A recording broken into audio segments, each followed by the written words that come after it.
Ieri ve l'avevo promesso, oggi quel giorno è arrivato, è il momento con questo brevissimo e velocissimo tutorial di scoprire come collegare il vostro smartphone via Bluetooth alla Volkswagen Taigo.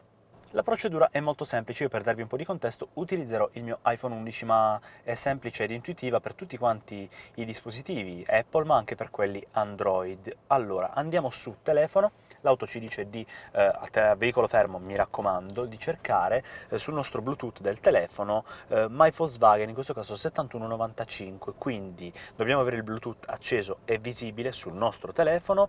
Il mio telefono per esempio ha trovato My Volkswagen, abbina perché il codice è lo stesso, clicchiamo su sì, non consentiamo la sincronizzazione dei preferiti perché non mi va semplicemente, e accertarsi di permettere la trasmissione diretta tra il veicolo e WeDrive Carlo, solo tramite Bluetooth.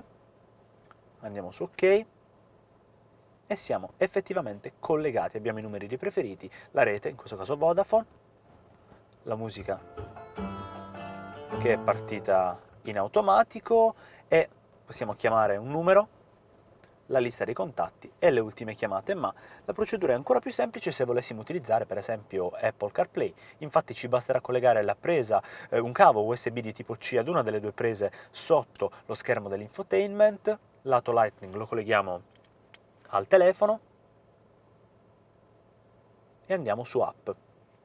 Scegliere una tecnologia, abbiamo WeDrive Carlo con Apple CarPlay, usa Apple CarPlay, sul telefono non devo fare praticamente nulla e siamo effettivamente arrivati alla visualizzazione di Apple CarPlay che si riduce a questa schermata ma è comunque di un'ottima risoluzione. Se volessimo tornare all'infotainment della vettura ci basterà cliccare su Volkswagen oppure su menu.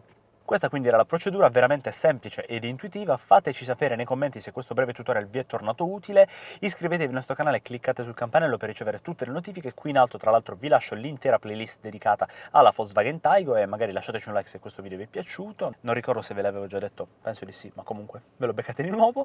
E inoltre seguiteci su tutte le piattaforme social che vi possano venire in mente, ma anche sul nostro sito internet. Trovarci è semplicissimo, vi basterà cercare wedrive.tv.